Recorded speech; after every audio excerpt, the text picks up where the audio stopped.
Y después de una pausa regreso con ustedes para actualizar las noticias del mundo ahora en esta tarde latinoamericana. Veamos los titulares. El gobierno de Estados Unidos reducirá en 700 el número de agentes del ICE en Minnesota. Aún así, unos 2.000 permanecerán desplegados tras las protestas y el masivo rechazo a las violentas redadas antimigrantes que dejan ya 2 muertes de ciudadanos y múltiples heridos.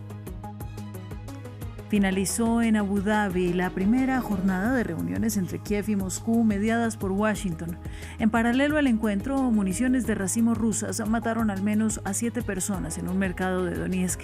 Y el Kremlin dijo que seguirá combatiendo hasta que Volodymyr Zelensky tome decisiones que pongan fin a la guerra.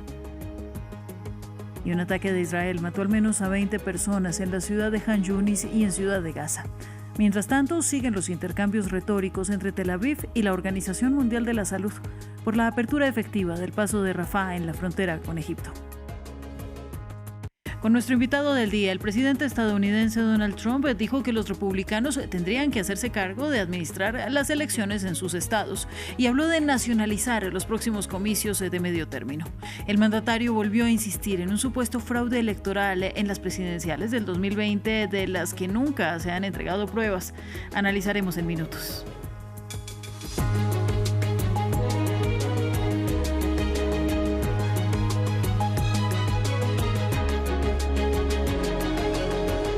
Comenzamos en Estados Unidos. Tom Homan, responsable de la política fronteriza de la Casa Blanca, anunció el retiro de 700 agentes federales de control de inmigración de Minnesota, aunque cerca de 2.000 permanecerán en la zona.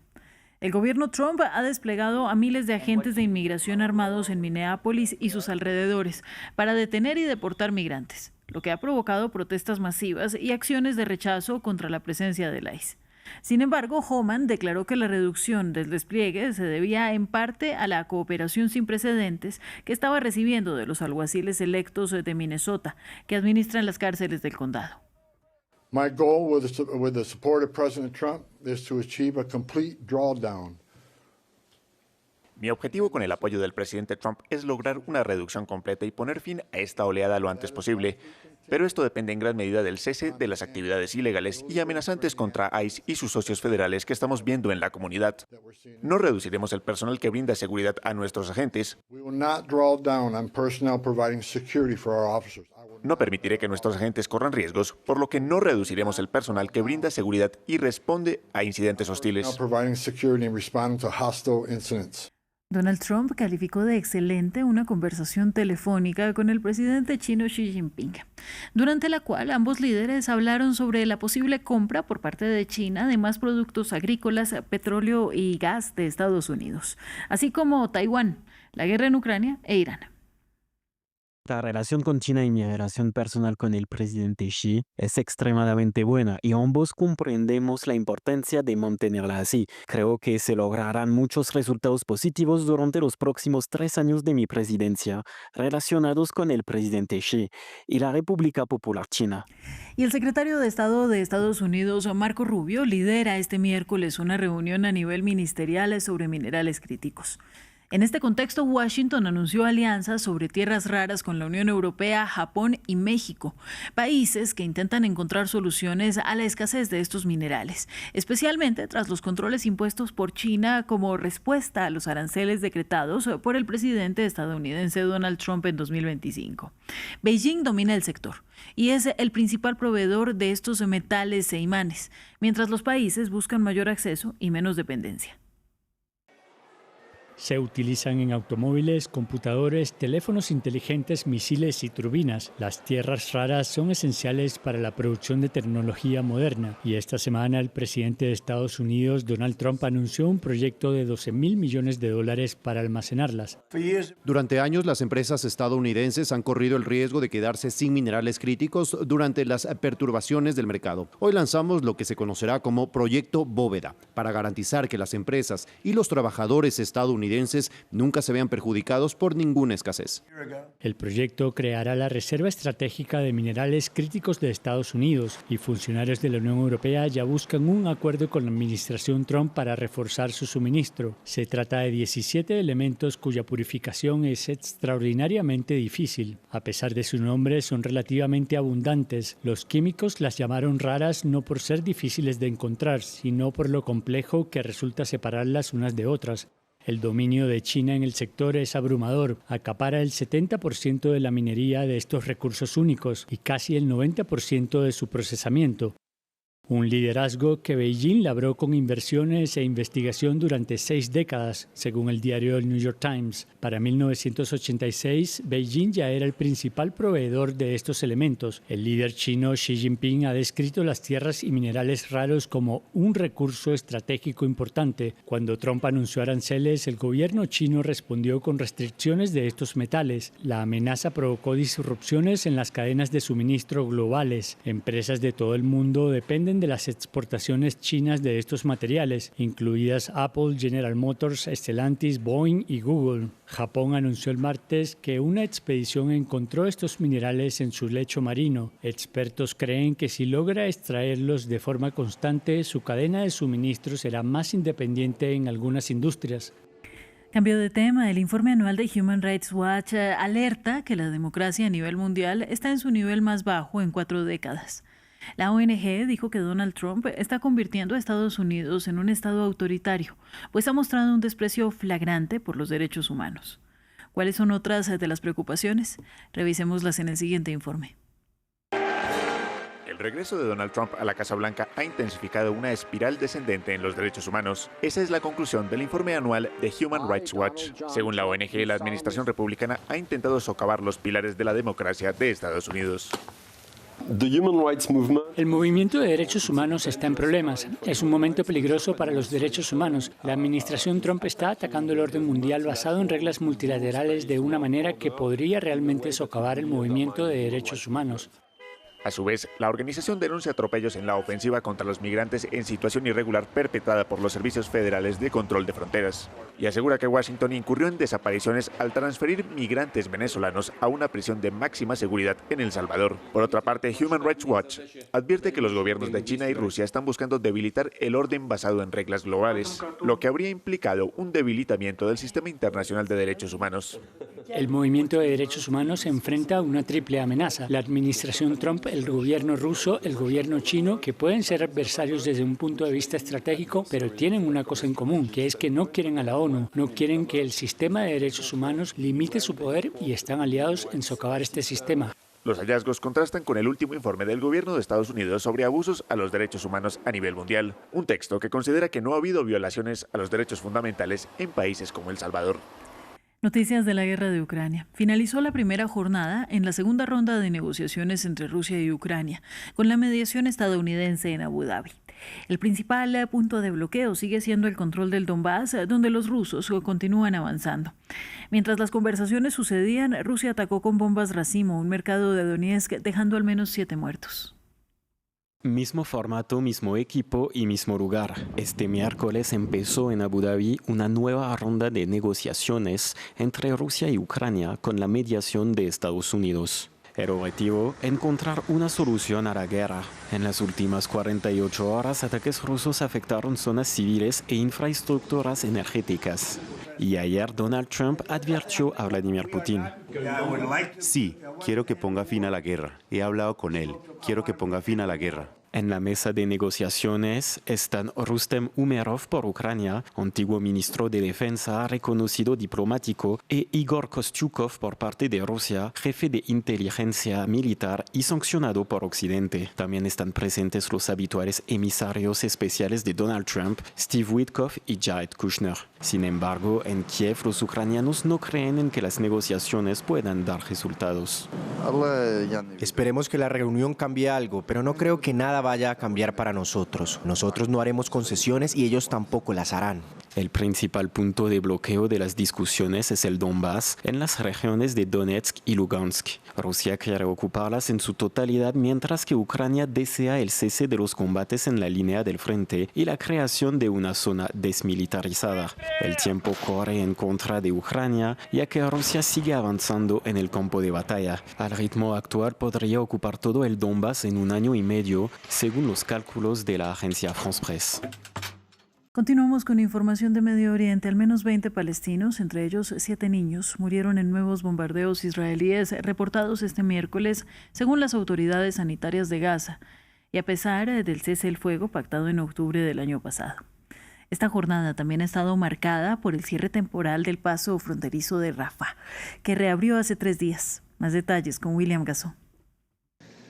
Carpas destrozadas en el campo de refugiados de Al-Mawasi, en el sur de la Franja de Gaza. Son consecuencias de los nuevos ataques que dejaron varios muertos en el enclave palestino. Entre ellos se encuentran al menos 7 niños y un médico de la Media Luna Roja que llegó inmediatamente en el sitio para ayudar a las víctimas. Los bombardeos también alcanzaron el norte del territorio palestino y el barrio de Al-Tufa en el este. Estábamos durmiendo en nuestra casa cuando empezaron a caer proyectiles y disparos. Estábamos tranquilamente sentados en nuestra casa, lejos de la línea amarilla. ¿Qué podemos hacer ante las acciones de los israelíes y lo que nos hacen sufrir? Estos ataques ocurren 3 días después de la reapertura del punto fronterizo de Rafah. El paso con Egipto fue cerrado durante varias horas el miércoles por razones de seguridad, según Israel. Luego se reabrió y se reanudó la actividad en la frontera, indicó una fuente egipcia a la agencia Reuters. Pero aunque puedan pasar al país vecino algunos pacientes, la situación humanitaria sigue siendo muy dura en Gaza. La ocupación ataca a los civiles y al personal médico e impide la entrada de medicamentos y suministros médicos como si todavía estuviéramos en estado de guerra. La reapertura del paso fronterizo de Rafah constituye una etapa crucial del cese al fuego acordado en octubre pasado entre Israel y Hamas. Un cese al fuego constantemente violado. Más de 560 gazatíes murieron bajo fuego israelí desde que entró en vigor, según las autoridades del enclave. En Libia, la justicia del país norteafricano anunció que investigará la muerte de Saif al-Islam Gaddafi. El hijo del antiguo líder, Muammar Gaddafi, fue asesinado a tiros en su casa en la ciudad de Sintan. Su abogado precisó que un comando de 4 hombres irrumpieron en su casa, pero todavía se desconoce la identidad de los autores del crimen. Al día siguiente del asesinato, la justicia inició una investigación para aclarar la muerte de Saif al-Islam Gaddafi. El hijo de Muammar Gaddafi murió de heridas de bala, indicó la fiscalía, mientras que el abogado de la víctima afirmó que un comando de 4 hombres no identificados irrumpieron en su casa el martes y lo mataron. Las cámaras de seguridad habían sido desactivadas en la casa donde vivía Saif al-Islam desde su salida de la cárcel, en Sintan. Luego 4 personas lo asesinaron en su residencia. Saif al-Islam Gaddafi fue considerado durante mucho tiempo como el sucesor de su padre. Tenía una imagen de reformista, pero su postura cambió con la primavera árabe de 2011, cuando decidió apoyar a su padre orquestando una sangrienta represión contra los rebeldes. Como acordamos, hoy nos armamos y nos enfrentamos a las ratas, si Dios quiere. Varios de estos grupos rebeldes participaron junto a la OTAN del linchamiento y asesinato de su padre, tras lo cual Saif al-Islam Gaddafi fue detenido y encarcelado en noviembre de 2011 antes de ser condenado a muerte, pero se le concedió finalmente una amnistía en 2016. Saif al-Islam también se hizo famoso en Francia por haber acusado a Nicolas Sarkozy de financiar una parte de su campaña presidencial del 2007 con fondos libios. A finales de septiembre había celebrado la condena del expresidente francés en este caso. Hace 5 años intentó volver a la política presentando su candidatura a las elecciones presidenciales con el fin de unir Libia, unas elecciones que nunca se celebraron en un país que sigue sumido en una profunda crisis. En el sur de España, las intensas lluvias causadas por la tormenta Leonardo azotan la región de Andalucía, provocando inundaciones, cortes de carreteras y obligando a los residentes a abandonar sus hogares. Algunas líneas ferroviarias de alta velocidad fueron suspendidas según el operador estatal de España. A excepción de la provincia de Almería, las escuelas de toda Andalucía permanecieron cerradas como medida de precaución. Y se declaró la alerta roja en Grazalema, Ronda y la zona del estrecho de Gibraltar, donde se pronosticaron precipitaciones fuertes. Entre tanto, en Marruecos, las autoridades evacuaron a más de 108.000 personas de zonas inundables debido al riesgo de crecidas de los ríos provocadas por las lluvias intensas. La mayoría de las evacuaciones se realizaron en la provincia de Larache, donde más de 81.000 habitantes tuvieron que salir de sus hogares. Se espera que las precipitaciones continúen esta jornada. Y hoy se conmemora el Día Mundial contra el Cáncer, una fecha estipulada por la ONU que promueve la prevención y la innovación. Desde Europa, la inteligencia artificial plantea un serio debate sobre la transformación de la detección del cáncer de mama. Expertos franceses y británicos dan su opinión. Veamos el informe detallado de Samuel Salgado Castro. Un estudio sueco publicado en la revista científica The Lancet trae esperanza. La inteligencia artificial mejora la detección del cáncer de mama en mamografías, analizando más de 106.000 exámenes en mujeres de 53 años promedio entre 2021 y 2022. Con la IA se detectaron el 81% de los cánceres en el examen inicial, contra el 74% donde no se usó. Pero desde Francia, voces expertas matizan estos avances, como la Federación Nacional de Médicos Radiólogos y el Departamento de Imagenología de Gustave Roussy. Es muy sensible, pero puede dar muchos falsos positivos. Por eso es tan importante la interpretación humana del radiólogo, porque vamos a eliminar los falsos positivos del software de inteligencia artificial. Estudios estadounidenses demuestran que estas herramientas no ahorran tiempo real y son costosas. Según algunos médicos, los radiólogos deben corregir el diagnóstico de la IA para evitar sobrediagnósticos como confundir vasos sanguíneos con tumores. Sin embargo, algunos expertos afirman que el ojo y la experiencia humana se pueden complementar con otras herramientas. Para mí la IA no sustituye al médico, sino que hace cosas que el radiólogo no puede hacer, ya que los datos son muy amplios y exhaustivos. Y en 2026 lo que se nos pide en oncología es tener un enfoque holístico y amplio de todo el paciente, a nivel biológico, de antecedentes y de imágenes. La normativa europea sobre inteligencia artificial, que se aplicará por etapas a partir de agosto de 2026, ha clasificado como de alto riesgo los dispositivos médicos que incorporan inteligencia artificial cuando contribuyen al diagnóstico o influyen en una decisión terapéutica. Llega nuestro invitado del día. El presidente estadounidense Donald Trump afirmó que los republicanos deberían hacerse cargo de administrar las elecciones en sus estados e insistió en que un supuesto fraude electoral en los comicios presidenciales del 2020, del que nunca se dieron pruebas. ¿Qué reacciones pueden generar estas declaraciones? Es lo que conversaremos con Luis Montes, estratega político y consultor en política internacional. Luis, gracias a ti. Buenas tardes, Ángela. Donald Trump dice que los republicanos deberían tomar el control en al menos 15 lugares. ¿Por qué ese interés del mandatario en que esto suceda y cómo impactaría los procesos electorales?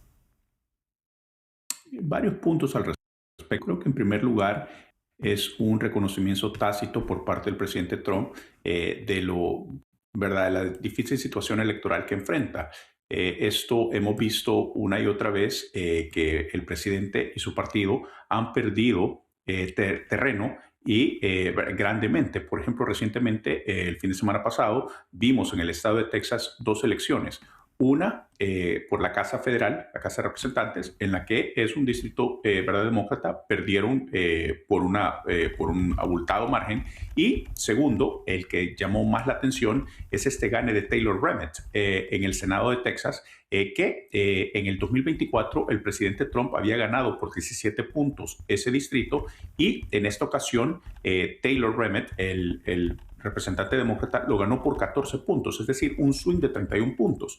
Esto indica, y es el corazón de Texas, que es un estado, ¿verdad?, meramente rojo, republicano, lo que pone, ¿verdad?, vaya, en evidencia el difícil momento electoral que vive el presidente Trump. Entonces, para evitar, y quizás como parte de una cortina de humo, es precisamente lo que insiste en esto, que también riñe con la filosofía constitucionalista de los republicanos. Los republicanos creen, en su mayoría, ¿verdad?, parte del pensamiento conservador, es que muchos de los derechos deben de mantenerse a nivel estatal. Ese fue el argumento, por ejemplo, en el caso del aborto, ese fue el argumento en muchos de los casos de educación. ¿Verdad?, venir ahora y tratar de nacionalizar una elección, incluso él no habla en los 50 estados, sino que él habla, ¿verdad?, de ciertos estados, y a los que él hace referencia muy probablemente son estados demócratas. ¿Qué pasaría si pierde sillas en las elecciones de medio término? Algo que, sin embargo, ocurre normalmente al presidente de turno. Bueno, como se espera, ¿verdad?, y él mismo lo ha dicho, el número de investigaciones que pueden venirse en el 2027 es considerable. De hecho, es muy probable que él pierda la Casa de Representantes de una manera abultada, a pesar del proceso de redistribución de distritos que él ha iniciado. Precisamente en Texas, ha tratado de hacerlo, por ejemplo, en otros estados, incluso recordamos Ohio, ¿verdad?, donde en Ohio los mismos republicanos, la misma banca republicana le dio un no rotundo y no permitieron esa redistribución. Entonces, creo que en ese sentido, él sabe lo que está en juego, él sabe que hay, ¿verdad?, está pendiente de la investigación, y dependiendo del margen de estas elecciones, podría estar en juego hasta el Senado, lo que podría complicarle aún más. Por el momento, tanto la bancada republicana, liderada por el portavoz Johnson, republicano, y tanto la bancada republicana en el Senado del John Thune, el líder John Thune, ¿verdad?, ha sido bastante... le ha dejado a Donald Trump básicamente hacer y deshacer. De hecho, la última negociación de la pasada semana, donde se negoció extensión de 2 semanas de los fondos para el Departamento de Seguridad Nacional, fue Donald Trump y la Casa Blanca los que negociaron directamente con el líder Schumer, demócrata, ¿verdad?, para la extensión de estos fondos. Entonces, ahí vemos cómo tanto el líder Thune como el portavoz Johnson han abdicado a su responsabilidad en el campo legislativo, y esto es lo que precisamente pudiese estarle pasando factura, ¿verdad?, tanto a los republicanos como al presidente Trump al momento de las elecciones. Bueno, ¿qué tanto tendríamos que preocuparnos por estas declaraciones de Donald Trump con esta intención de nacionalizar las elecciones en algunos estados? ¿Tendría las vías legales para llevarlo a cabo?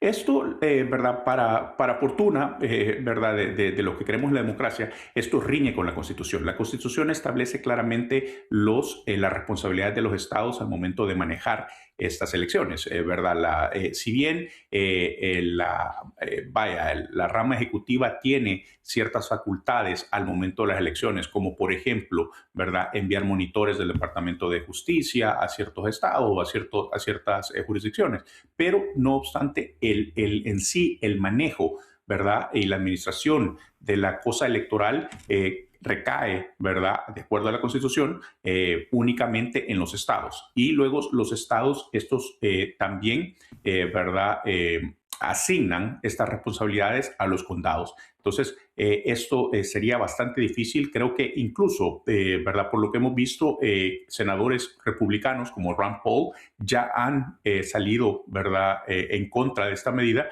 Y creo que es ¿verdad?, una manera bastante autocrática, totalitaria, de tratar de manipular un proceso electoral que a todas vistas, ¿verdad?, o a todo lo que se puede prever, Donald Trump no está en una posición de ganarlas.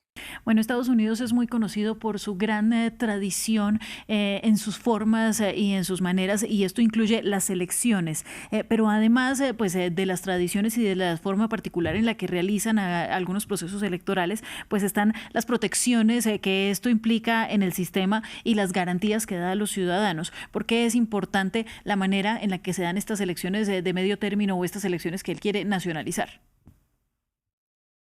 Sí, bueno, lo que sucede es que al remover, digamos, la autoridad de los estados y de las entidades locales, él básicamente a través de su Departamento de Justicia controlaría el proceso. Y esto es lo que precisamente ha criticado una y otra vez Estados Unidos, por ejemplo, en lugares como Nicaragua, como Venezuela, ¿verdad? En otros países donde el manoseo electoral ha sido evidente. Entonces, creo que en ese sentido Estados Unidos, además de que es, como bien lo mencionaba usted, Ángela, es en contra, ¿verdad? Del protocolo que se ha seguido en Estados Unidos, la tradición democrática de Estados Unidos, esto también nos dejaría en una mala posición a nivel internacional de luego ni siquiera poder, ¿verdad?, decir algo acerca de las elecciones. Una y otra vez se han criticado elecciones a nivel internacional. Precisamente fue el argumento que ocupó Donald Trump para remover, ¿verdad?, y sacar a Maduro del poder, que era una persona que había manipulado el proceso electoral y que no había sido electo legítimamente.